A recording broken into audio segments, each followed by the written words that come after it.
Hello everybody, wanted to let you know the audio is better this week. Just not very much. Also, huge thanks to everyone who's donated to the Maze Maintenance Fund. We really appreciate it. And now we can finally clean the Jabberwocky cages. Alright, we're going. Can you hear me? How's that? Everything good? I can hear you. Alright. Can you hear me? I can hear you, I just don't believe it. Alright. Tell me why, I'm still stuck in this place. All the violence, it's just a one-man murder maze. I reappraise my ways, but my fate replays in a blazing haze. And I'll end my days in this one-man murder maze. Let me rephrase. These are the days in a one-man murder maze. Man murder maze, man murder maze.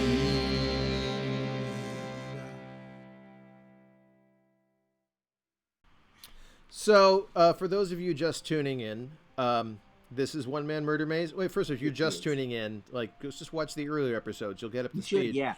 Not cool. This is One Man Murder Maze. It is the Dungeons & Dragons podcast where Ricky Simons sends me, Eric Trueheart, my one character, Horkhauser, through a one-man murder maze of death, mayhem, and what else did you say was in there? Oh, dreams and nightmares. Okay. Yeah. I'd agree. Not necessarily yours. No. We could add to them though.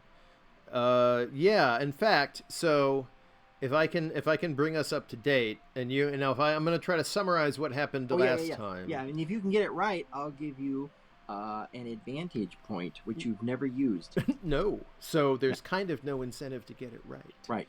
As long as you remember. Right. Okay, so last time, Horkhauser, I believe, okay, so he got into the hot air balloon, which was shaped like an eye, and then he flew it towards the Death Star, and he used the Force, fired the proton torpedo down the vent, and it exploded, and now he has, like, millions of gold pieces and his own planet. You get a disadvantage point. Oh, no, I do not. All right, fine. Okay, so here's what Horkhauser is realizing. What happened last time is he's trying to find the restaurant to return the plate to, this plate with legs, because he's an indentured servant and he has to do this and he hates it. Right. And so anyway, he finally entered the museum where the restaurant is in. This time he went into the room, this surrealist room. He's starting to realize, I think Horkhauser is starting to realize, there's a very weird dream logic going on in this world. So nothing as it seemed, but he flew in a hot air balloon that was actually a giant eyeball. Right. Until he got to a house in a junkyard, which inside of which there was an upside down room and a bottom room, and then on the bottom room, an angry banana peel locked him in. So. Sure. We don't know if it was angry. Okay, or just mischievous. It did have a cold, though. It was mischievous. It had a cold. Oh, that's why it's angry. And then there were wasps on the ceiling. He figured it out, got in a fight with wasps, got out of the house, and then ended up in a courtyard of a building, which was like being under a swimming pool. But he was completely dry, and through the windows he sees floating corpses of other adventurers. And then he climbs out, and... yeah, now you're going to have to pick it up because I wrote it down and now I forgot. You climbed up. Yeah. And it became you were actually swimming at that point because when you were under the water, it felt like you were just in normal air. But once you hit the surface, you were actually swimming. And then you swam to shore, a shoreline which was flat terrain, covered in orange and yellow autumnal leaves. Autumnal? And snow. Would you say autumnal? Autumnal? Yeah. Autumnal. In California, we don't know anything about autumn. Yeah, okay, that's fair. So and then in between that were little bits of snow, which is very strange. And you knew as you walked across the terrain, going basically nowhere in particular, just trying to get away from the water. Which, by the way, is great for a narrative whenever you're going nowhere in particular. But sure, go ahead. Yeah, that's how all my stories are written. Yeah, all right. All the critics say this story is going nowhere in particular, and I'm like, whoa, I made it. As you were climbing over the terrain, yes, you saw two humanoid figures that seemed humanoid in the distance. One was flying what looked like a kite, and as you got closer, you noticed that the kite was a giant feather, and that the two figures were actually Jabberwock, or Jabberwockies since they're plural. Yeah, and they're gonna try to murder me. And then they turned around and their heads extended, and you saw they were not actually humanoid in shape, but scaly and winged and with long necks and weird buck teeth. If you look at a James Tenial drawing, you'll see what a Jabberwock looks like. Okay. And they turned and looked at you, and one of them yelled, "Ouch!" And then they were heading towards you. That's creepy and scary and awful. Right. So I assume combat will be starting. And well, I'm just gonna I'll tell you say. what happens if you want. Okay. No, wait. Before we do. Okay. I want to talk about the drink I'm drinking tonight. Oh yeah, go for it. Yeah. I have made. Hang on. Cue the jazzy music. I'm gonna have my coffee. Cue the jazzy music. There it is. I am having a whiskey sour. Now, what the whiskey sour is, it's 2 ounces of whiskey, 3/4 of an ounce of lemon juice, 3/4 of an ounce of simple syrup, and a whole egg white, or 1 ounce of the carton egg whites. Now, the thing you do, the egg white is what gives it its distinctive foam. Now, the thing you do is you put all the ingredients into a shaker and you what they call dry shake it. Shake it without ice, because if you shake it with ice, with the egg whites, things get weird. You go back in time. So then you shake it with ice, and then you pour it into a glass, and you get this lovely foam here, and it's actually really delicious at the end. Okay. You know, they also make a whiskey Sour Patch Kid. Oh, It's everything really? Yeah, it's everything you described there, but you take some garbage and you just throw it in, like right from the trash can. Oh, that's how all Sour Patch Kids happen. It's supposed to be great. Yeah. I don't know. Oh, I don't know either. I always get the Sour Patch and the garbage pail and the Right. cabbage. Yeah, I get that all confused. But Yes. so here he is on the beach, thinking that he is in a bad spot because he knows he's stuck in someone's dream somehow. This isn't like the normal layout of anything he's ever been to, and it doesn't really quite feel magic either. So really, he doesn't know if he must be inside the museum, but he's got to get out of whatever situation is happening right now. Right. Well, they never. Your boss, Loveless, who sent you on this, who you love so much, Asshole. he never explained to you what kind of museum it was. Maybe No, he didn't. know. Maybe he didn't know. Maybe he what it didn't meant to care. buy museum. Like what are on the gallery walls? Are there gallery walls? Who Yeah. knows? Yeah. I don't know. I didn't ask. As these two medium-sized, fairly small size, actually we'll say smaller size Jabberwock, these things get very big. These are this world's version of dragons. Now, I will tell you first, before they get close, what you, as Horkhauser, a druid of some renown, knows about Jabberwock. What does he know? What you know, there is a book that you have on you that is in your collection of stuff in your bag. Okay. Which is called Jam or Thistleroot, Screwtooth's Field Guide to the Million Mushroom Gods. I'm not writing that down. All right. Okay. I will send you a copy. I was really sure too is going to be like Playboy's Party Jokes Volume 2. Right. But that works too. What's important about this book is that All right. it was written by the most famous magic user to have ever existed, Suchcrum Screwtooth the Irritable. It was written 1,000 years ago, and now you have a special connection to this book because your uncle, who sold you into indentured servitude, Asshole. The studies that he was engaging in were the studies of the life of Suchcrum Screwtooth. Screwtooth. So, All right. Now I am going to write this down. Okay. Suchcrum is the first name, Suchcrumb. No, I don't care his first name. Screwtooth, Scroothtooth. All right. Everybody write that down. The Irritable. All right. Now, you know that 1,000 years ago, that he wrote this book, which is the most useful book in all of Phaeopion, and it has been since then duplicated over 80 million times. Now, what made this book important was that he visited all 5 million islands in the planet-wide archipelago. How old was he? He was very old. How much time did he have? Free time? A lot, apparently. Well, he was a druid. Okay. So, Yeah. Druids, when they reach level, I think it's 18, they gain 20 times their age or something, 10 times their age. They can age 10 times as long. So he lived a very long time. Okay. So in his case, he probably lived about 3,000 years. Because humans in this world live something like 180. So actually 1,800 years he lived for. So 1,000 years ago, he wrote this book. He visited all the islands, and he created a complete account of all the mushroom gods, from Alafoy the Fumigated to Zizi of Zup. Yeah. And chronicles their tributes are, what they demand, their curses that they apply if you don't give them what they want, and in some cases, how to trick them into doing your bidding. But the best thing to an adventurer like you isn't just the mushroom gods guide, which is very important when you land on an island. You have to know how to treat them. But also it has a section in the back, an addendum called Outgrave Creatures I Have Fought, Befriended, or Run Away From. Now, in that section, which is basically a big monster manual, in that section, you remember reading about Jabberwocky. I do. You recall the section for Jabberwocky said this. Never listen to them burble. Run and toss the slowest person behind you. Dangerous. Good advice. Good advice. I don't have another person. Right. So you're thinking about that right now. I don't have another person. Yeah. I don't have anyone to throw behind me. Right. And as the Jabberwock get closer, the one that doesn't have the kite is like all for blood and guts and lunging. And the one that has the kite stops that one and says, this is the conversation they have. No, sister. It's Jan's Day, our day of rest. We cannot eat anyone on Jan's Day. To which the other one says, but sister, are you certain? The other one replies, oh yes, it's in the minutia.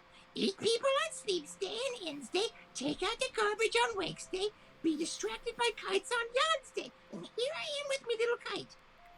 The other one said, I could be hallucinating. Says, no, hallucinations are Work's Day. Please check the calendar. And then they turn, and then you notice there is a billboard-sized calendar showing all the days of the month, and they're now staring at that calendar trying to figure out which day it is. You know, I should just what Thoughts Day? What was the day where you don't eat anybody? What? You don't eat anybody on Jan's Day. Jan's Day. Okay. You know it is Jan's Day. Oh God, that's a relief. Because you left on Wake's Day. So I don't have to. So I'm gonna walk up behind them, not to sneak up behind them, but like walk at them casually. Horkhauser looks at the calendar and says, "Yeah, it's very much Jan's Day. Right. It's a good Jan's Day. You enjoying yourself?" Like they look down there like, and then they're still consulting it. Yeah. The one says to the other, yes, I see what you mean here. It is Jan's Day. And looks at you and agrees. Yeah. But do we have to follow the minutia? Why can't we just eat it now? And I say, ooh, you don't want to skip the minutia. Believe you me. You really don't want to skip that minutia. The one with the kite nods and says, he's right. What kind of society would we be if we just did what we wanted? Words have meaning, and meanings have days on calendars. Anarchy. That's what. Right. So they seem to be in agreement. Good. I say you'd be eating raw popcorn kernels. That's right. It's horrible. Out of skulls. Not good. So I asked them, well, seeing if it's Jan's Day, I don't mean to interrupt your kite flying, because it's a beautiful kite, if I may say. But thank you. Yeah, it's so I can see it from across the beach. It just brings joy to everyone who sees it, especially me. So, but do you know the way to a restaurant? Are we in a museum? I'm looking for a museum restaurant. Is it around here somewhere? Oh, he seeks the restaurant. He seeks Matamatas. Matamatas, is that the name of the restaurant? Very expensive I'm writing this restaurant. Down. This is me writing down. On cue, you suddenly hear a thumping in the sky, and they both look up into the sky. Uh-oh. What do I see? Across the empty sky, you see a huge bee, at least half a mile in length. God, how do I know? How do I know it's that? Is there? First you're like, oh, is that a bee? And then you notice she keeps coming. It's like the beginning crawl of Star Wars. It just keeps coming. Okay. This bee has smokestacks protruding from its back. Its sting has a wrecking ball hanging from it. And on top of its head, it has a restaurant for a hat. And on top of the restaurant, you can see a big stencil-cut illuminated sign which reads "Matamatas" in common. Oh, that's where I need to go. Yeah. And it soars overhead, just and just rumbles the ground. The leaves are shaking, and then it passes off into the distance. And they watch it go too, and they go, very expensive. Anyways, tie him up. I say you don't want to ignore the minutia. You talk to her about what happens when you ignore the minutia. We're not ignoring the minutia. We'll eat you tomorrow. Yeah, I run. Yeah. Okay. Let's see how fast they go. All right. Probably faster than me. Are you doing your 60 feet super run? Yes, I will flat out dash to get the hell away from these gravel voiced Jabberwocks who clearly have no respect for tradition. Right. So you zoom off, and then after you get about 60 feet away, one of them lands in front of you, about 20 feet ahead of you. Do we roll initiative yet? No. No, I'm asking you, not the Jabberwock. Do we roll initiative yet? You can if you like. They don't seem to be attacking. Oh, okay, but they're going It to. just landed in front of you. I go. Doing like and I just go back. This is you. It's a. Yeah, it's true. Yeah. Okay. You hear the clink of chains as the other one is flying down behind you. Okay. Well, first thing I'm gonna do is I'm gonna transform into star. I'm gonna use my beast action to transform into star form. You got any of those left? Wild shape? Did I not have a long rest? You haven't had any long rest. I think I have one wild shape left though, because I had a long rest in the middle. You used one with the mushroom. The mushroom guy's running up the beach. Right. And then I used one with the bees. Rest. You sure? I didn't take a.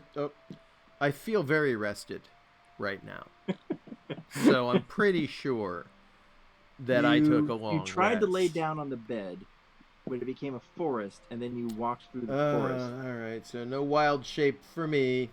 Right. Okay. So you probably are still in star form. It lasts an hour. Oh yeah. Yes, I am. As a matter of fact, yes, I'm in star form. You probably have about. Let's see. You started star form with the wasp. You walked through the forest. You probably still have at least 40 minutes left on it, maybe 35. Okay. 35 minutes, we'll say. All right, cool. So I say to this Jabberwock, I said, don't tie me up. That's not cool. Uh-huh. You're I have a -1 persuasion. Let's do that. Okay. Do you have anything else to say to them other than just don't tie me up? I say to them this. I say, look, it's not about the letter of the minutia. It's about the spirit. And as you know, this day is a day reserved for kite flying. You should just fly your kite. It's a reflection. When you spend time tying someone up in chains, you get taken out of that headspace that really will help you just get in touch with you on the inside. What you want, what you feel. What do you need as a Jabberwock? You know, there's something about watching that string up against that flying kite, watching it against the sky, that beautiful fabric ring, thinking about how maybe that's you up there. Those are your hopes and aspirations. And if you tie me up, you're going to miss out on that time. Furthermore, that's just not the spirit of the minutia. It really isn't. And I know. So do yourself a favor. Go fly your kite. I'm going to walk this way. And I just start walking away. Okay, roll your persuasion. Can I use my the one advantage point I didn't get? Yes, you can. Okay. You can. As much as I kind of want to fight them, 16. 16? Mm-hmm. That got one of them. Now try the other. Well, I hope if they disagree, they start fighting over it. Oh, 17. Oh, they both sit and ponder for a minute, and they go, he does have a good point. I don't even stop to look back. I just keep walking away. Plus, there's nowhere for him to go. He's gonna die sooner or later. Maybe he'll starve to death. Okay, we'll see you tomorrow. Yeah. They go back to flying their kite. Assholes. Those goddamn chucklehead. Ugh. Yeah. Whatever.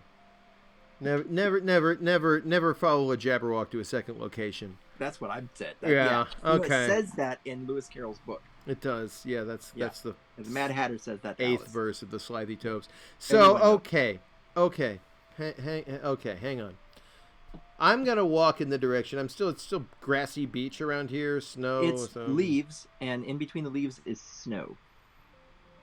So falling from the sky, there's leaves and snow falling from the sky. The snow is not falling from the sky. The snow is on the ground. The leaves are on the ground. Okay. Every time there's a patch of where there isn't leaves, it's snow. And when there isn't snow, it's leaves.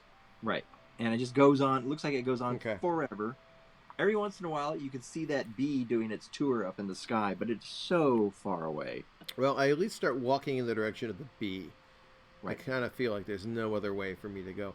I also, thing is, I'm clearly in some kind of dream world. I try to wake myself up. Oh, I think you tried that before, didn't you? We're going for that again? Did I try that before? You stabbed yourself. I did? Yeah. Did it work? No. Try again if you want. No, you can hurt yourself in any way you want. You know what? No, I'm good. I'm good. All right. Never mind. Never mind. I don't even care. Yeah, let's find the bee. So I look at the bee. I see how far. I know the bee is far, far away. But I'm going to very far away now. It seems to be going in a huge circle. Yeah, but you're not sure when that circle's coming back. Well, son of a bitch. And I haven't been under the circle at all, have I? Like everything looks the same. You can't even see the sea that you came out of anymore. The only thing that seems to be like different in the distance, besides the bee, is you walked so far now you can just barely make out a speck for that kite in the background. So that's it. I'm just walking down an empty beach full of leaves and snow, just straight ahead. There's nothing but a bee. Yeah. I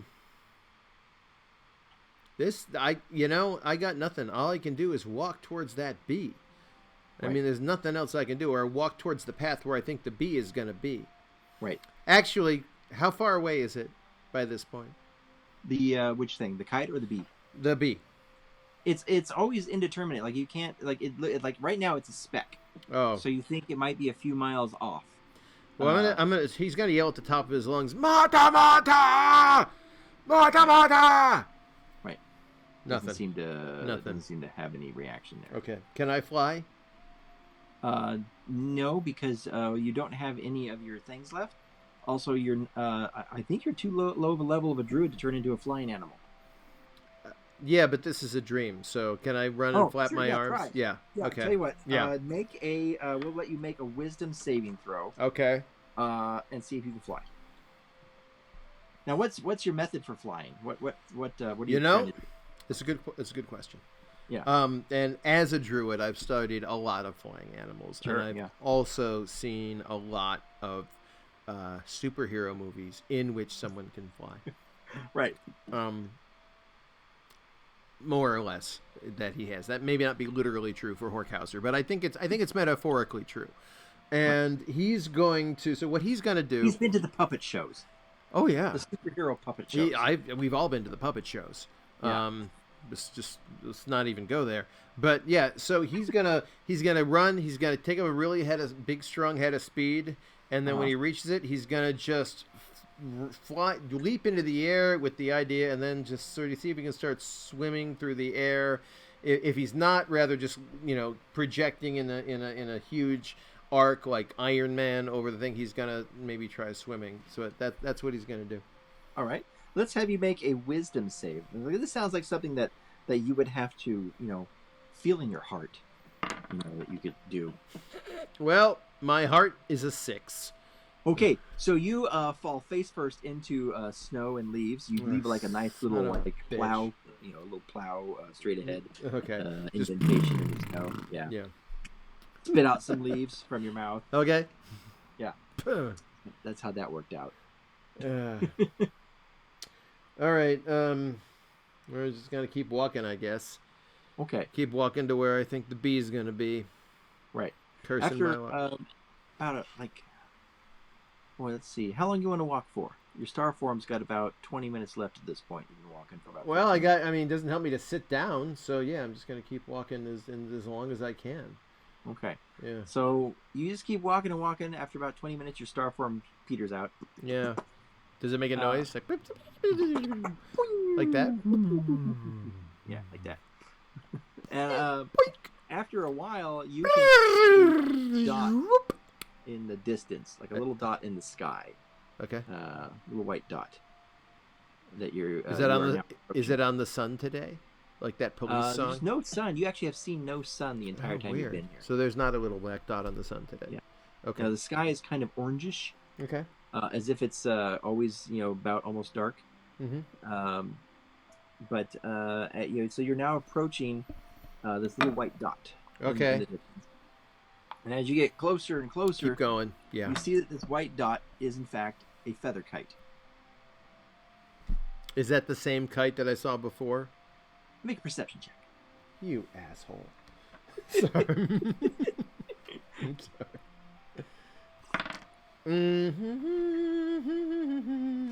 My perception is pretty high. I rolled a 13. I get a plus what? I get a plus plus 7 perception. Plus 7 perception. I love you. You're always a day away.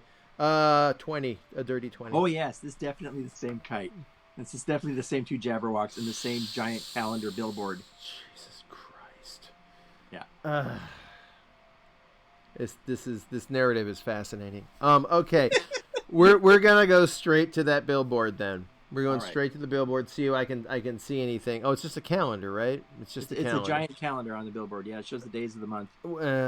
And they're not like special in this world. They're like, okay, it's the exact same days of the month as that. Seems to be the same calendar that you know and love every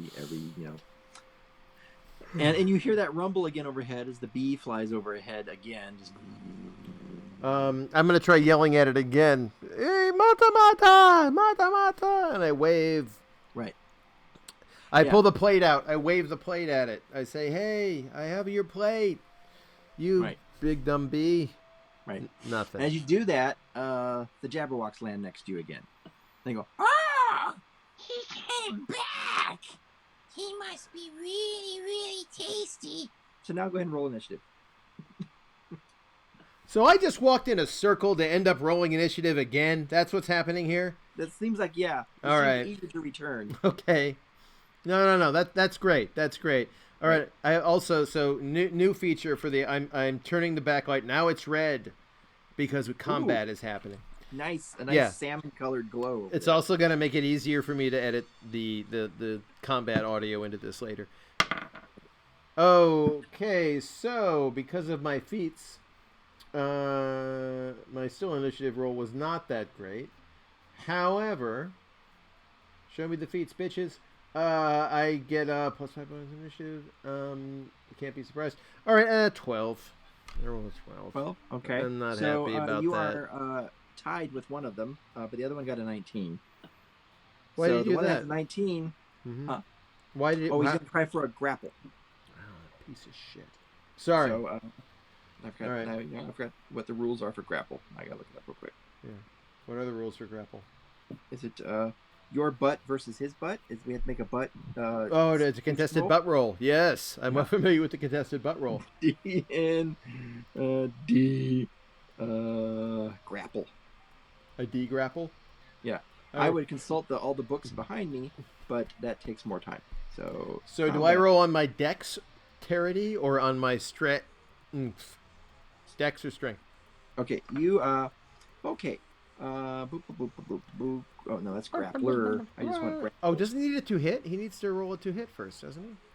This, by the way, is the best part of Dungeons and Dragons, is looking shit up in the rules. So for you people at home, I'm going to recite some fun facts while Ricky figures out exactly what's going to do. Okay, fun facts about gnomes. They don't feel pain like you and me. In fact, they don't feel anything. Gnomes are actually horrible, dirty creatures who are taking our jobs. Fun fact about gnomes. What? Whoa. What? I didn't know you were a gnomecist. That was that racist? That was pretty racist. Gnomecist. Yeah. Look, you know, I call him as I'm just saying what everyone else is thinking. Wow. What? For that guy. Yeah. I don't see you, I don't know, hiring gnomes to work for you. Really? Yeah. Who do you think makes all this stuff? Not me. All right, no, that's fair. Honestly, I don't really feel that about gnomes. All right, other fun fact. Gary Gygax, don't know if you knew this. Gary Gygax had one bionic leg. Just one. Mm-hmm. Wow. Just one. That made it really... That's why he was always running in a circle. He ran in a circle very, very fast. What? Yes. Oh, man. Bionic leg. Mm-hmm. Yep. Mm-hmm. And when he founded Dungeons & Dragons, he did it as kind of this psychological compensation for his leg. He just felt like he wasn't... I heard that he once ate an entire pizza underwater. That's true. Yeah. That is true. And here's the thing, like a lot of people are like, well, was he in a submarine? So yeah, I ate a pizza underwater. No. He was in his bathtub. Yeah, exactly. I mean, you try doing that. I mean, you can do it. It's not that it's not physically a problem, but you're just going to get grossed out at a certain point. Like you know, and the pepperoni's going to float off the top, and it's just going to start, you know, getting in there with your rubber duck and getting covered in suds from your shampoo. Okay. All right, we done? All right, good. When you want to make a grapple, or when you want to grapple a creature or wrestle, to wrestle with it, you can make an attack action. So he does have to catch you up first. Also, he needs consent. I'm not wrestling him without consent. I know. Okay. If you're able to make multiple attacks with the attack action, blah blah blah, the target using at least one free hand, you try to seize the target by making a grapple check instead of an attack roll. A strength athletics check contested by the target's strength athletics dexterity Wait, what? What? Can I get all of them? Can I do strength, dexterity, and athletics? Tested by the target's strength, athletics, or dexterity, acrobatics. You know what? I'll let you choose which. If you want to use your strength or your dexterity. I use my dexterity. It's a little bit better. Your dexterity? Yeah. Okay, what is your dex then? 2,000. Ooh. I just so happen to have 3,000 dice. Good. Oh, no, it just means I get a plus. It's like a plus 900. Actually, it's 16. It's a plus 3. So I'm gonna roll. All right. Woo! 21. Yes. 21. Dirty and 21. You get a plus what on that?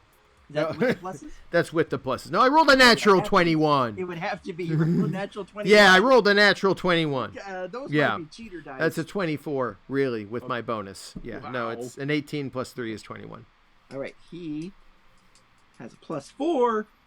Yeah, but he's a dick. And he rolled a 1. So not only did he miss you, he grapples his pal. He grappled his pal. Yeah. So now they're tangled up. Horkhauser ducked underneath one of them and he just smashed into the other. It was gorgeous. It was beautiful, beautiful choreography. It kind of doesn't help. It's now your turn. Okay, so here's what I'm going to do. I am going to, because I can't, I'm going to cast Thunderwave. Ooh, and that's your favorite. Yes, it is. It is my favorite. And I'm going to cast it at 3rd level. I have. Dang. Yeah, I've got a 3rd level spell slot, and he's going to cast Thunderwave. Now, do we have to recite Thunderwave again? Probably should. You basically you drop your pants. Yep. Make a large butt noise. Yep. And an explosion happens. Yep. Like a green nuclear cloud, like in certain cartoons. Right. Yeah. This is not the most childish thing I've ever said in my life. No. And you've been paid to say a lot of childish things. Oh yeah, absolutely. Yeah. Absolutely. Also, have you noticed in cartoons a lot of times the fart cloud is green, when really, it should be brown. What are they eating? If I may say, who's ever? Yeah. I mean, it's just Anyway. I feel Kool-Aid. There's a logic disjoint. Do you think green Kool-Aid did that, or green Jello? Maybe green Jello. I bet green Jello. I don't know. Woo. Don't know. Would hate to speculate. I'm speculating right now. I know. I can tell you got your speculating hat on. I do. So here's Thunderwave for those of you at home. I'm going to turn away from the mic while I read it. It's a wave of thunderous force sweeps out from you. Each creature in a 15-foot cube originating from you must make your body. Must make a Constitution saving throw on a failed save. Creature takes 2d8, well 4d8 because I'm casting it at a higher level. 4d8 thunder damage and is pushed 10 feet away from you. On a successful save, the creature takes half as much damage and isn't pushed. In addition, unsecured objects that are completely within the area of effects are blah blah blah. Are pushed 10 feet away, and it can be heard from a boom about out to 300 feet. So, yeah. So, basically, they got to do a Constitution saving throw. Okay. Or... Yeah, or to take... Yeah, Constitution. I went into my dreamland. How was it? It was alright. Yeah, that's cool. Constitution save. Beep-a-doo!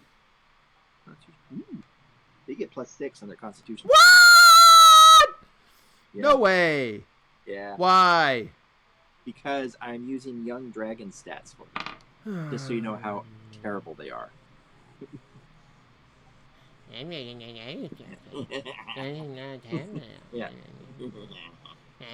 So, you know, anyone flying a kite gets -8 on their Constitution roll. I hope you know that. the one rolled a 20. Oh, great. Well, good for him. Good for him. And Pal, lady, whatever. rolled an 18 +6.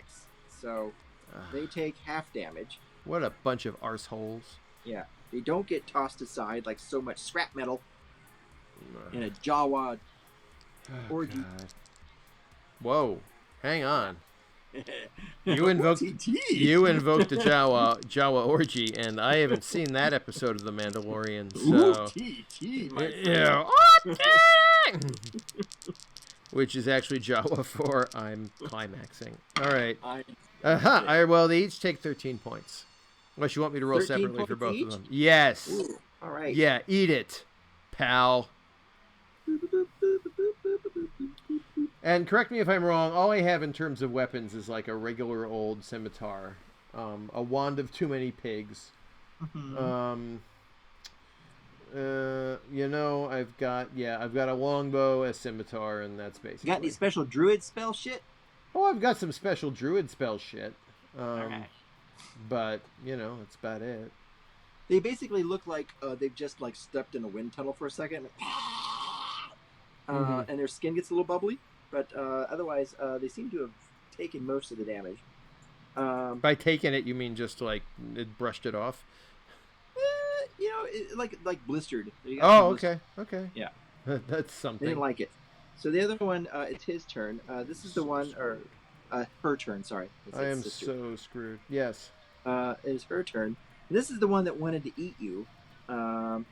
So she replies with poison breath. What's with the poison? This is all the the burble. time?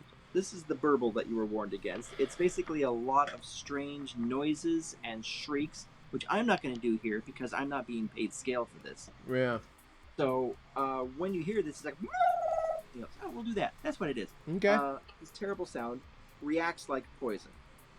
So each creature in the area, which you are there, must make a DC 14 saving throw. Okay. Or take a lot of damage. I rolled an unnatural 18. Unnatural 18. Yep. So you're going to take half damage. What? Woo. What? Tell me. That's a lot of dice you're shaking there, pal. That's a huge lot of dice. Okay.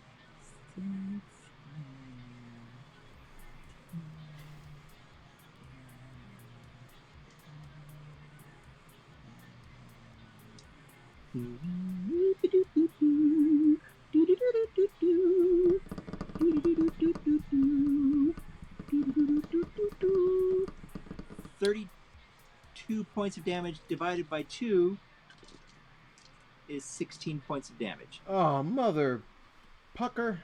So you get a reply, just like how they went in their face. You get the same back, except it's like you get this cacophony of sound that interferes in your brain and is horrible. Mm-hmm. And upsets your tummy, and it reacts like a poison to you. All right. Although the poison doesn't stick, it does do damage to you. So you took 16 points of damage. So it is now the other one's turn. Oh, who's gotten back up again, and that's all I can do because it had to get up. It was prone, so that would be your turn again. I'm gonna need another drink, but that's too bad. I don't get one. I gotta stay in the fight. Right, you gotta stay in the fight. Mm-hmm. So it's later. Die now. Yeah, I guess under the rules though, isn't if it stands up, doesn't it just like take up its movement? It can still. Yeah, it stood up. I said that's its action. It had to get up off the ground. Okay. So I'm not going to tell you that actually that's just a movement thing. That's not an action thing. So I'm not telling you that. So it gets up. It's action, though. If you were prone on the ground, I think it's a. I think in the 5e rules, and this is the most fascinating part of the podcast. I think I'll tell you, most people who watch these things, they're familiar with D&D. Yeah, I think in the 5e rules that it's like to get up is like half your movement or something, and you can still take an action. But maybe I'm misremembering that, because to misremember that would help me in this situation. Right. Well, okay, we'll like take this to your advantage yet. Yeah, then if I'm I will wrong. be a better GM next time and look that up. Yeah, okay, fine. Here's what I'm going to do. Here's what Horkhauser's going to do. He's going to run. And while he runs, because, if he's low on spells, if that Thunder Wave did that to one of them, if he just took basically half his hit points with one Poison Cloud that he did manage to save for, he doesn't stand a chance. And there's no one to revive him if he goes to 0. So he's just going to run. And while he's running, as a bonus action in the first round, he's going to pull out his pipe and start packing it with that expensive magic tobacco that can take him to the magical oasis. Oh, very nice. Now you didn't disengage, so he is going to get a attack of opportunity, which I will roll for. Okay. He got an 11. He misses. Okay, she misses. She misses. Swipey swipe. She goes for and she misses. What are this Jabberwockies pronouns? She, her, hit. Yeah. She, her. Okay. No, she, her. Yeah. She, her. Okay, that's cool. Yeah.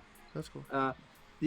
Now usually I had to develop my own little creature here, so because there's no Jabberwock in the book, and I didn't like the ones that other people had.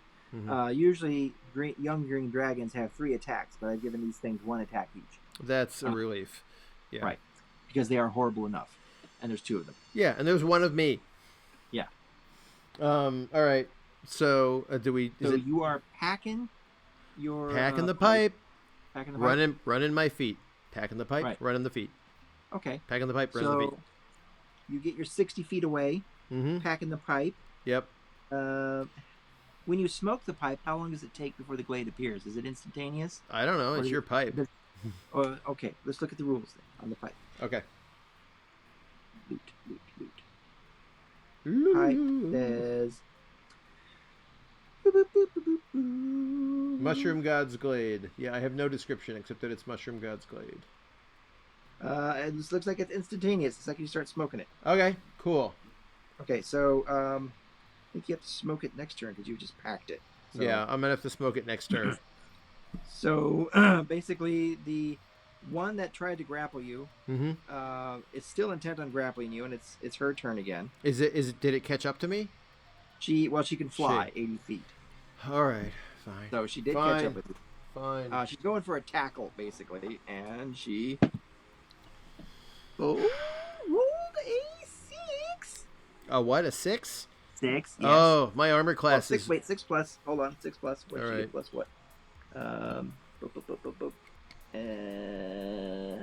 lost it. I lost it all.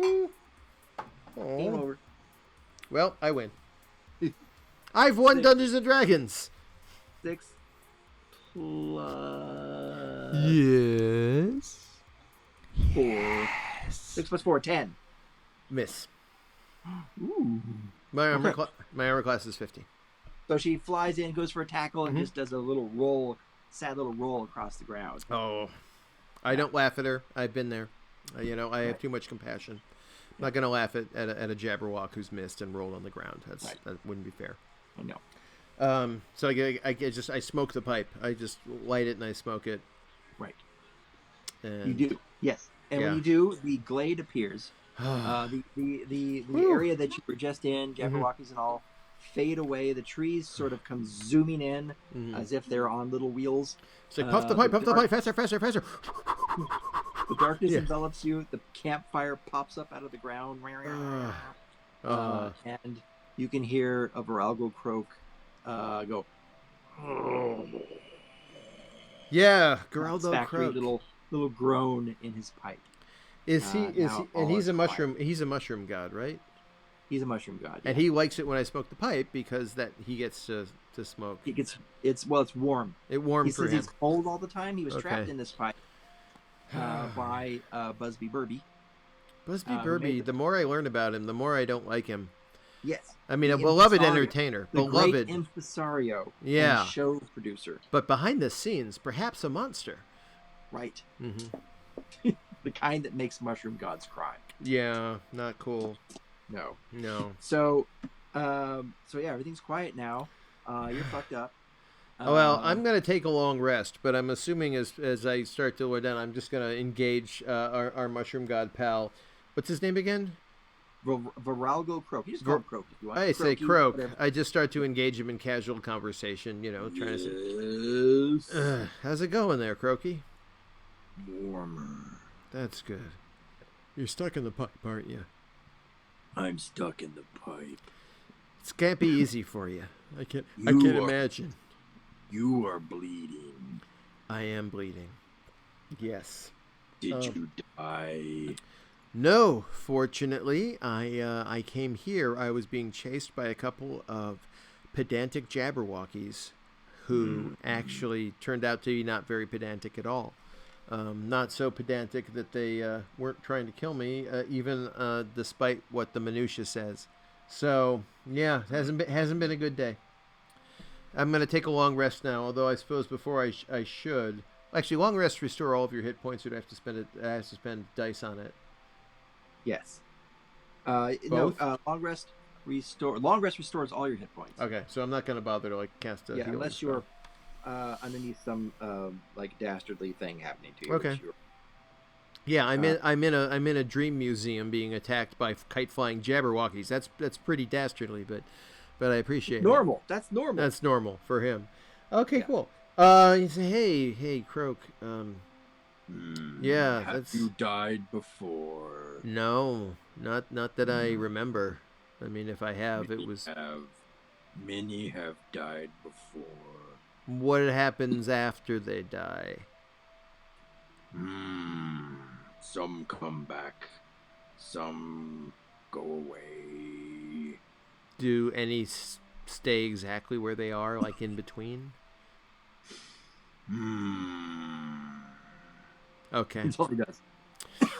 So I'm gonna ask him. Say, I don't even know where I am. Like this museum I've been in. You ever heard of this place? I'm trying to get to this restaurant, and it's in a giant bee, and the bee keeps flying over my head, but never gets anywhere near me. It's just. Do you know about this place? Have you heard about the Undertower Museum? That's right. That's exactly where I am. I knew you'd understand. That's where the dreams live on my island. The dreams live in the museum? All the dreams and nightmares live in the museum, stuck on the walls for all to see. And I think I'm inside one of the dreams right now. Do you know how I would get out of it? So many dreams. Yeah, there are. The world sleeps. The world dreams. And those dreams must be held down. Why? The dreams wander. The dreams shouldn't. Oh. I feel ya. Have you died before? No, we've talked about. No, I have not died before. Let me know when you do. Oh, okay. Do you have any advice to getting to this this restaurant? Is there any way I can get to it or direct it to me?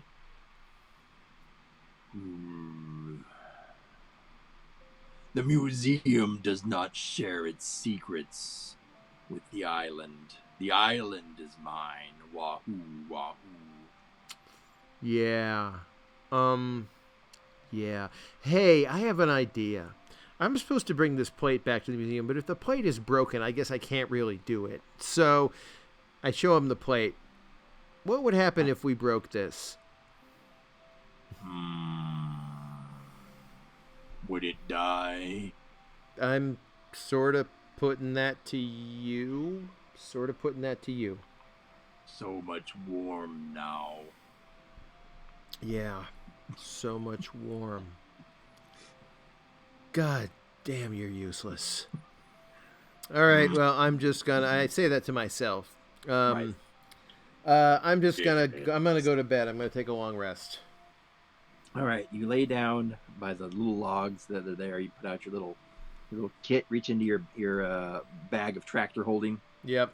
And reach in and grab your sleeping bag or whatever it is you roll. And as you start to go to sleep, the green apparition of a horse's head starts to float before you. Not the horse. Yes. Oh no, not the horse. Yeah, rises up. Oh. The horse looks down on you, this disembodied horse head, and says, "Night vision curse." Wait, what? What? And then, boom, vanishes.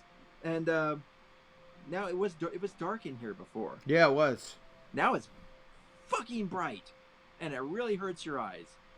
Oh, you're kidding me. Yeah. So you can see fine at night. It takes a second for you to adjust, but now you realize that you can see perfectly at night. Oh wow. However, but you're wondering how this would actually look in daytime. Oh, for fuck's sake. Yeah. I mean, wow, intriguing. Sorry, I didn't mean to be so negative.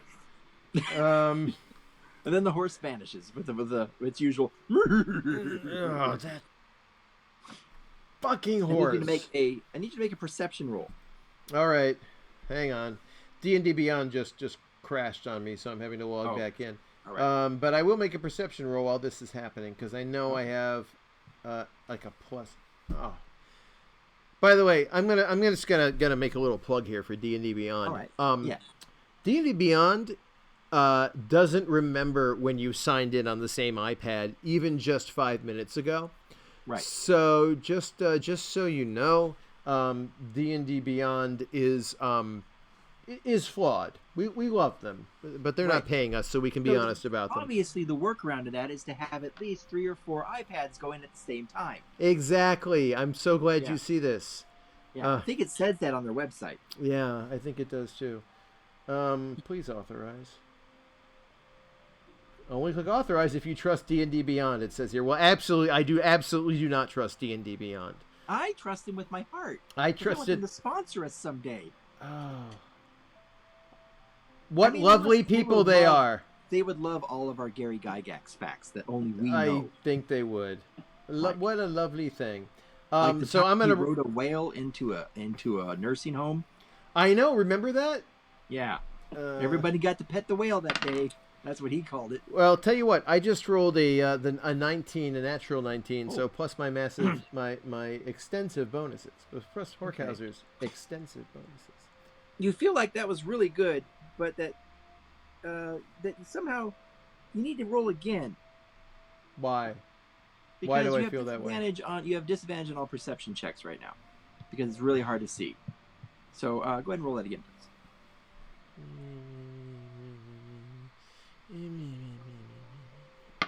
That's today's curse.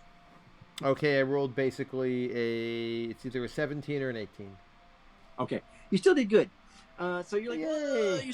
You're like, you've never really looked at the grove before. You know that it's birch trees and that they fade off into darkness. Yeah. And that there's a campfire in the middle. And that it's kind of cold, but around the campfire it's nice and warm and cozy.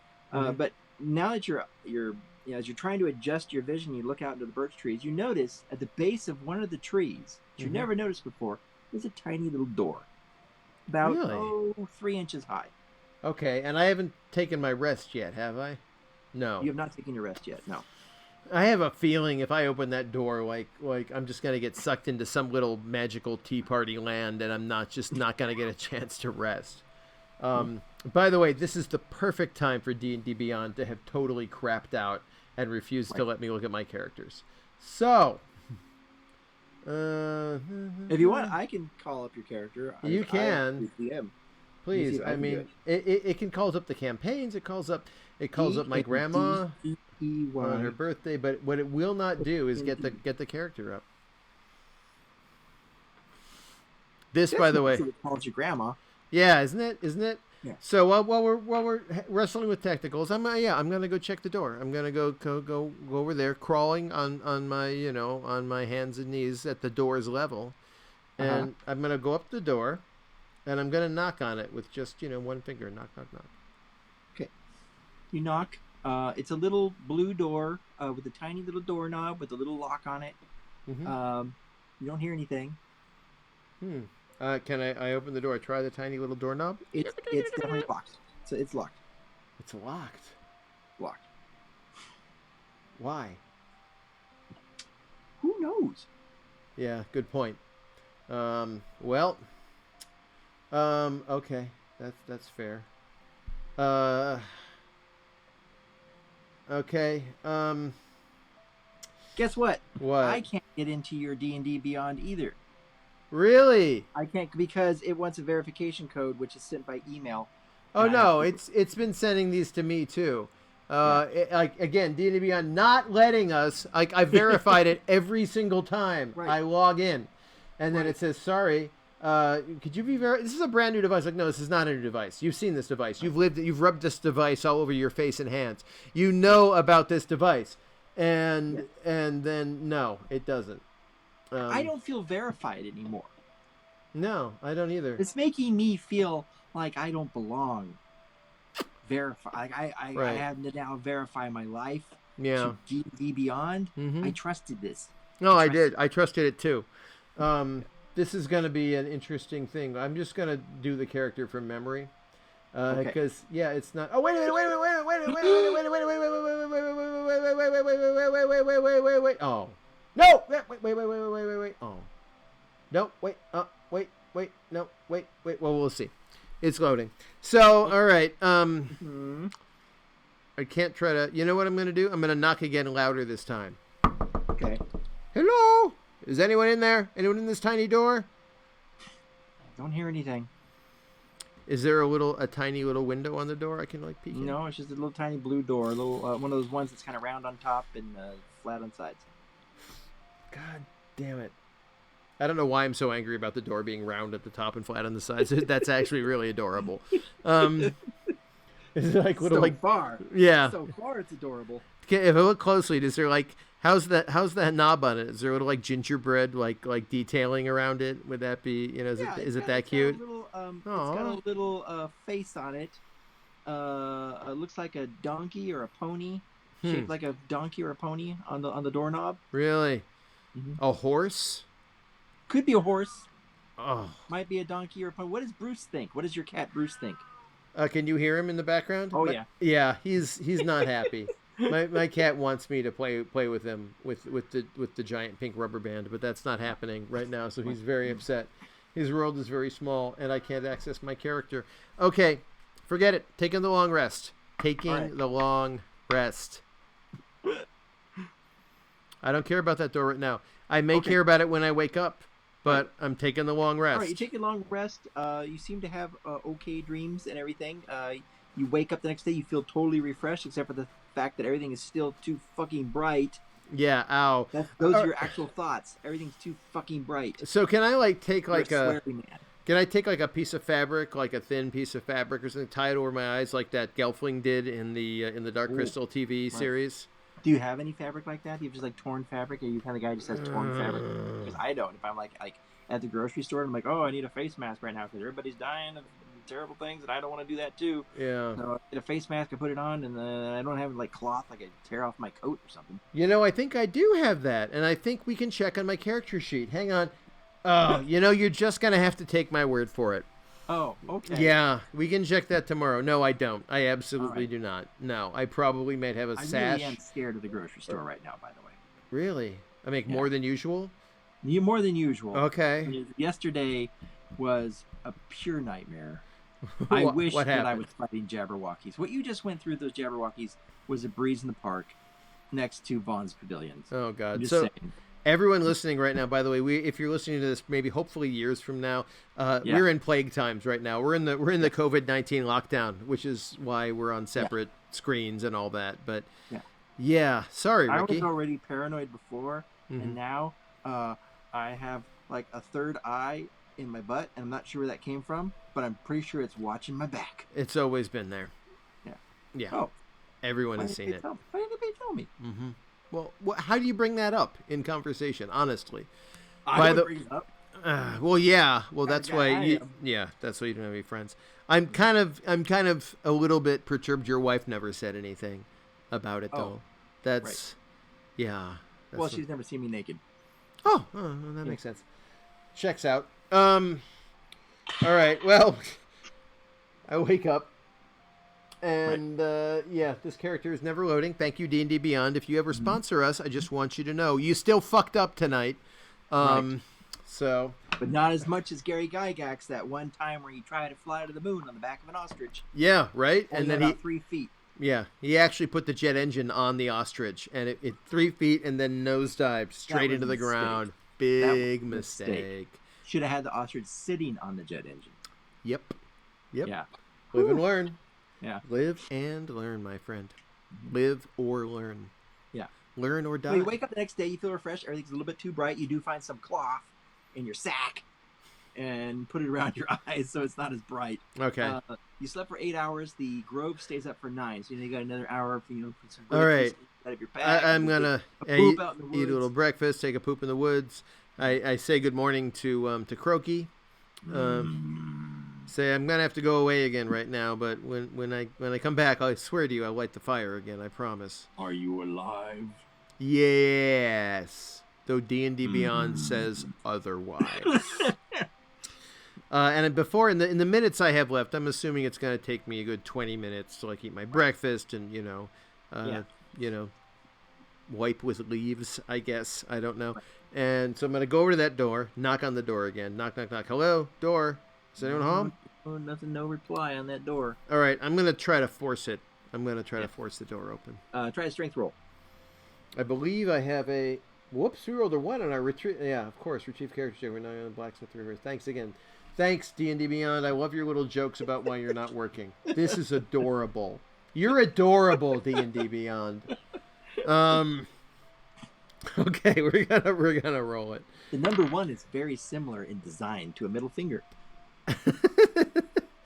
Coincidence? I don't think so. I rolled a 16, and I think I have a +1 on my strength, if not a +2. So what's this? Yeah, rattle, rattle, rattle, rattle, and it doesn't do anything. It just stays shut. So. Really? What if I punch it? You punch it, the tree shakes, but nothing. Then the door doesn't go. Huh. All right, well, in the minutes I have left, I'm going to use a perception check. I don't see anything around the tree, No, the rest of it, they're just birch trees that just sort of go off into blackness.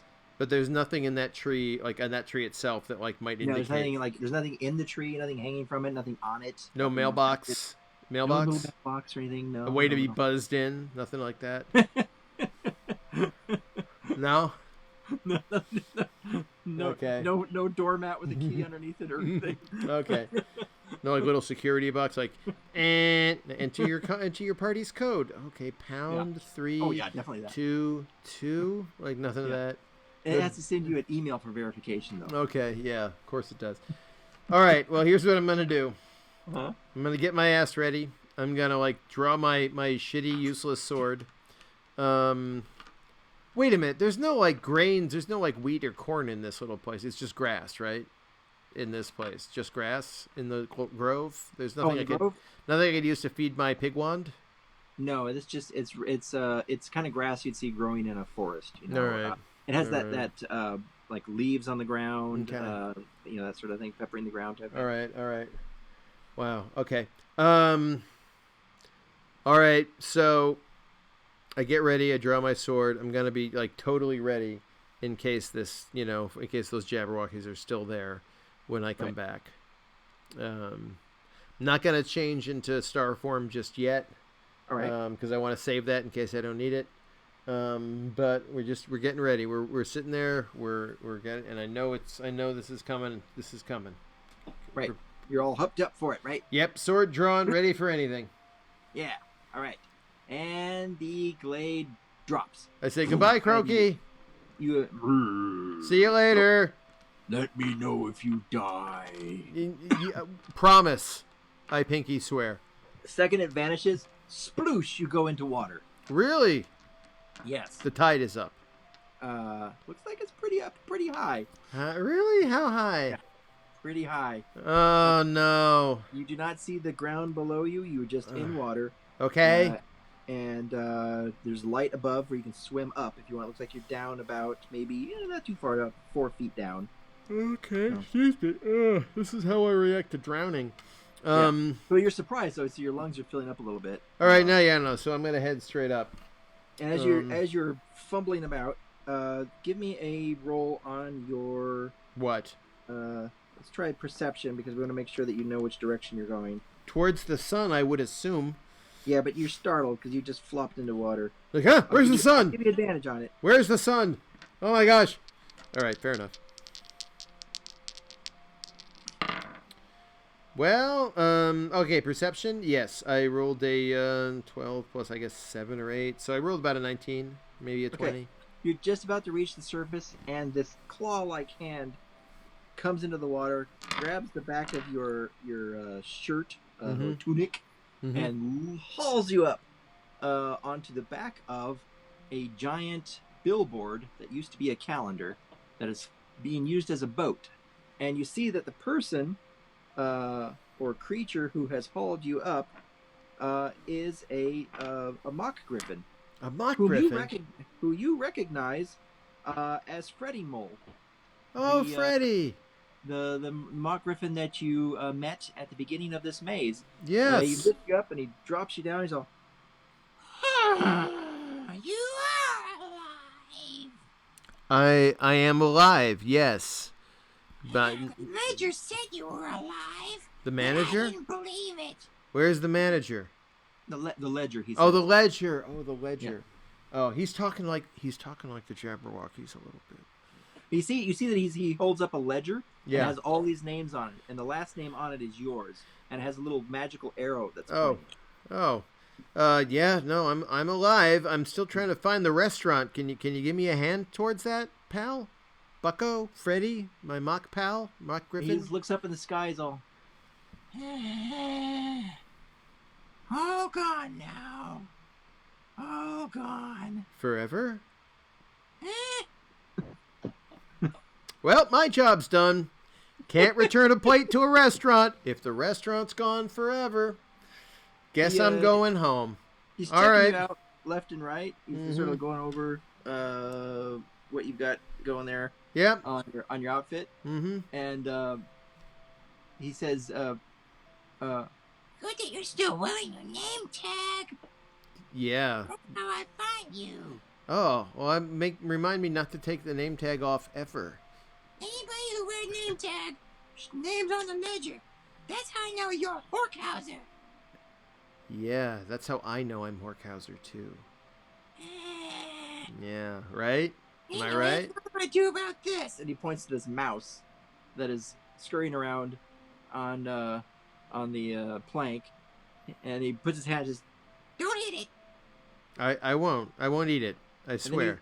You notice that next to it is a pile of snow. On the thing, the plank that you're using as the calendar that you're using. Okay. There's a pile of snow. Said, hey, what's with the snow here, Mr. Griffin? First he says, "Do you got any bottles?" Ooh, Freddy. Oh man, I have a wineskin, probably full of water. Don't have a bottle. Why? What do you need? I have a tractor. Can you use a tractor? He just puts his hand up and he starts to go through his own stuff. in his own little bag of holding. Mm-hmm. And finally, he's sort of reaching around, and he pulls out, looks like a jug. And he's all, and then he uncorks the jug and he pours out all the alcohol. Mm-hmm. And then he grabs the mouse and he shoves it in. That's one of the Jabberwocky. What happened while I was not actually engaging in this? Well, when you left, I thought you became a skeleton. But it turns out it was just a skeleton that replaced you. Anyways, big fight. He hit my stores of explosives, blew up the whole lobby. I had nowhere to go because everything's on fire, and the rest of the explosives were going to go up. So I went through the door. Hold on. The Jabberwocky fought you in the lobby. No, he's telling you that the skeleton that replaced you, all the way at the beginning of the maze, fought him. Remember? Yeah.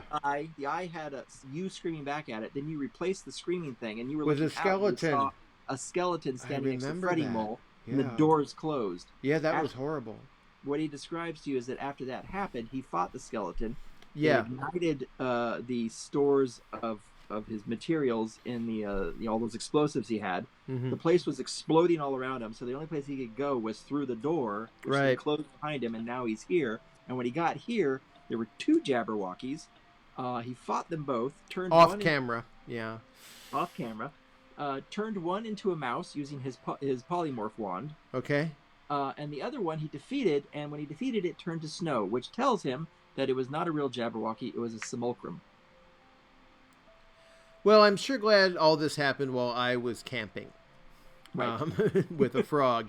And I'm sure that our listeners really, really aren't upset at all that they missed that. No. He was really exciting. Yeah, would have been great to see it. Oh, man. Well, we're an hour and 10 minutes in. I feel like there's got to be a cliffhanger coming at some point beyond just the fact that D&D Beyond won't roll my characters still. So we're going to wrap it up here. I'm going to say to I'm going to say to my mock griffin pal, I'm going to say, Freddy, how do we get, good to see you. Hey, how do we get to that restaurant, man? Well, that's your mission. I don't know. You work here. I've been in the lobby for 20 years, waiting for Busby Burby to return, and the ledger shows me he might be still alive. And I've decided to stop waiting, and I'm gonna go look for him. But before I go, I'll tell you 2 things. Okay. That direction is an island. You could use this plank to swim to it, row to it, whatever. What's in the other direction? I'm tell you, I don't know what's in the other direction. I came from that direction, saw the island. You want to go to the island with me? No, I'm going to Busby Burby. I'll go with you. This sounds way more fun than what I'm doing. Number 2. Okay. Your name's Horkhauser. Yeah. I was given this 20 years ago and told to give it to Horkhauser. This has been in my family forever. He takes out a little box. Yeah. A little box and hands it to you. It's a little ornately carved box. Okay. Has little pictures of monsters on it. It looks like little nightmarish monsters. It looks like a little music box. It says, I can't open it, but a Horkhauser's supposed to be able to. Well, that's me. I'm the only Horkhauser in this building, as far as I know. Mm-hmm. Although, if Jabberwocky can turn to snow, hey, anything's possible, right? Am I right? Am I right, pal? Yeah. I hear you. Yeah. It's a Smokrum, not a real Jabberwocky. Yeah, close enough. All right. Twice as strong. If it had been real, I'd be dead. You'd be dead. All dead. Thanks. Okay, so I take this box and I see if I can open the lid. It opens instantly for you. And inside you see a velvet green cushion, and on top of that is a ring. A ring. It's a silver and copper inlaid, very simple, very elegant looking ring. Oh, okay. I say, wow. I look in the inside of the box. There's no note. There's nothing. A note. It just says, for Horkhauser. Huh. Does it look like the writing of somebody who would hate me? It is very scrolly, very fancy looking. Okay. But it does feel a little hateful. Really? Yeah. You know what? Live strong. That's what I say. No, wait. I don't say that at all. That's horrible. Live dangerously. That's terrible. Don't Yeah. do that. Yeah, you know, some cyclist came up with that. What kind of bullshit is that? A cyclist with one testicle. Really? Whoa. This is who we care about? Who was charged with doping later. He just, you know what? It's not important right now. Exactly. Yeah. Fuck Lance Armstrong, I say to him. Right.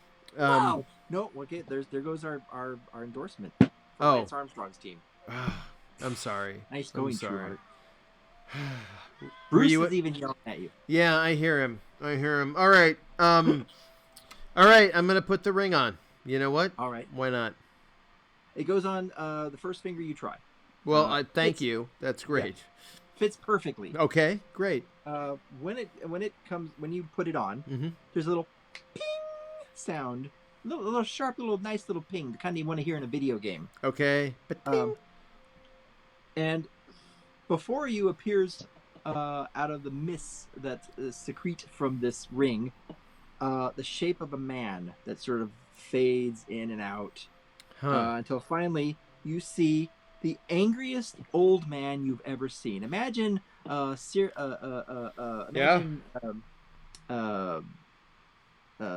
name? Runs around in the desert with his poncho friend, crazy, fighting windmills. Syrian McKellen. Yeah, imagine him. Okay. And shabby-looking, wizardly type guy. Okay. Got short beard, scrawny, like he hasn't eaten in weeks. Got a patched green hat, patched green wizard outfit. Although it's a very complicated outfit, and on top of the pointy wizard hat is a little siphon of some kind. Okay. And on his back is the biggest backpack you have ever seen in your life, full of, like, it should be folding him in half. Okay. It's too big. It's full of like wagon wheels and chickens in cages and everything. And he's and it looks like like somebody who's like adjusting their cell phone, like it's too close and everything. He's like, whoa. And he's all, Let's see, scrying. Ah! There you are. Now, what's your name? Horkhauser. Yeah, Horkhauser. Terrible. Sounds like the name of a man who sits in a dark room all day while waiting for the world to burn. Well, You're not wrong, but you're not the right. kind of man you are. Don't answer. I can't hear you. I am such crumb Screwtooth, your ancestor. I am scrying into the future to warn you of a great calamity. What? Now, in my What? time, Wait a minute. Is this about the Terminators? yeah. in my time, there's robots. Oh, yeah. In my time, which is now, I captured all the dreams and nightmares of Grauka and locked them up in mazes all around the world. I left my lieutenants in charge, otherworldly beings, unfortunately of old grove kin stock, but use what you can when you have it. My scrying tells me that right about now, in the year of Fret Rabidi 10080, all of my hard work in the Undertower maze will go to pot because of some duck fart of an impresario who will try to mess with it. Don't try talking. I can't hear you. Shut up. This is the way of the scry. Okay. I can't hear you. Anyway, make them knock that shit off. Okay. I'll give you a present if you do. Now, I Okay. won't tell you what it is. My lawyers will be in contact with you if you succeed. Now go away. And poof, he vanishes. So wait, what did he ask me to do? Stop people from messing with the dreams? Is that what he said? Yeah, basically. What was his name again? I gotta write. Such crumb Screwtooth. He says he's your ancestor. Oh, the Screwtooth. Yeah. I'm He related to says he's your ancestor. Screwtooth? The guy who wrote the book? The same guy? Such crumb Screwtooth, the irritable, the man who wrote the book that everyone wants to buy. He is irritable. Yeah. The legends were true. Yeah. Oh, wow. And I so feel so validated. here's the other thing that you realize when you put the ring on. Yeah. The ring is a ring of identification. I will send you the stats on that. Ooh, but basically that's great. I can't save them because D&D Beyond is broken. But okay. It basically gives you the spell Identify once every rest period. Okay. Which you can use as a ritual. Oh, okay, great. Ooh, nice. And then Freddie Mull goes, That's more interesting than I thought. Hey, yeah, it is. Good luck. Island's that way.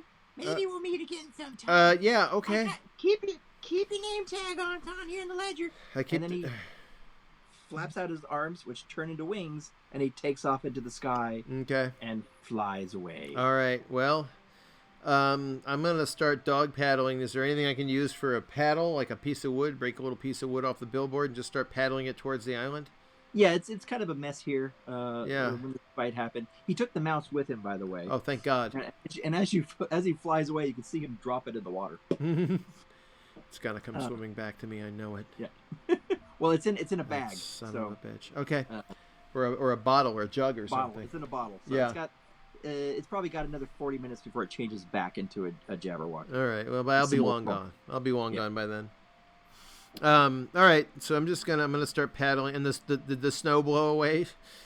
Yeah, the snow's gone away. You're paddling. After about a half hour of paddling, you start to see something in the distance getting larger and larger. It looks like a bottle in the water, like a wine bottle. Okay. Kind of you stuff a note in and just like let go in the ocean. Whoa. But as you get closer, you realize this bottle is at least a mile wide. Really? It's huge. That's a big bottle. It's bobbling in the water, and inside the bottle is an island. And that's where we're going to have our cliffhanger. What? Yeah. Am I in danger? Who knows? Whoa! Cliffhanger music! Yes! Wow. Okay. Well, ladies and gentlemen, I just want you all to know, our fabulous viewers, we care about you. I care so much. Sort of. And more than any other D&D podcast. There was this one time I got up in the morning and I thought, I'm going to care today. Yeah, and who did you care about? Our listeners? Our viewers? Oh, yeah. Yes. Our audience? Like, whoa, yeah. Mm-hmm. Freddie, good people. And Betty, and... all right, we get it. Yeah, okay. Yeah. We'll be here all night. So, hey, thanks for listening to One Man Murder Maze. We'll be back next time. And you can just plow ahead to the next episode if it's already down there, or you can go on Twitch. So, Ricky, you have anything to promote? Yes, go to my Twitter account, which is Ricky Simons at Twitter. Twitter. There should be links on Twitter. Ricky Simons, RKKISIMONS at Twitter. If you go to there, it has links on the little pinned tweet at the top that sends you to like tabbycat.com, my website. Your books, your stuff. My books, the books I create with my wife Tavisha, including our comic at Tabbycat, which is found at gocomics.com, along the side of Garfield and Heathcliff. Our comic Tabbycat is up there, just hauling in the clicks. Yep, and words. I'm at erictrueheart.com. You can also follow me. I think I'm at Eric Trueheart on Twitter. I'm not even sure. But I've got a book out called The Medium-Sized Book of Zim Scripts, Volume 1. And if you Google that, there's a link to it on my website. And if you're a fan of Invader Zim, I think you'll enjoy it. Ricky Simons wrote the intro. He did the art, some of the art. Aaron Alexis, some of the other art. And Eric wrote the book. I wrote the book. Go on, pick it up. It's available ebook, print book.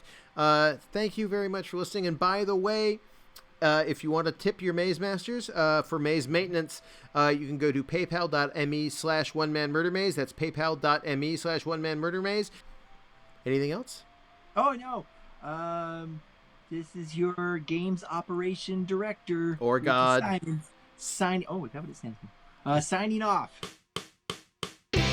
This has been One Man Murder Maze with Ricky Simons and Eric Trueheart.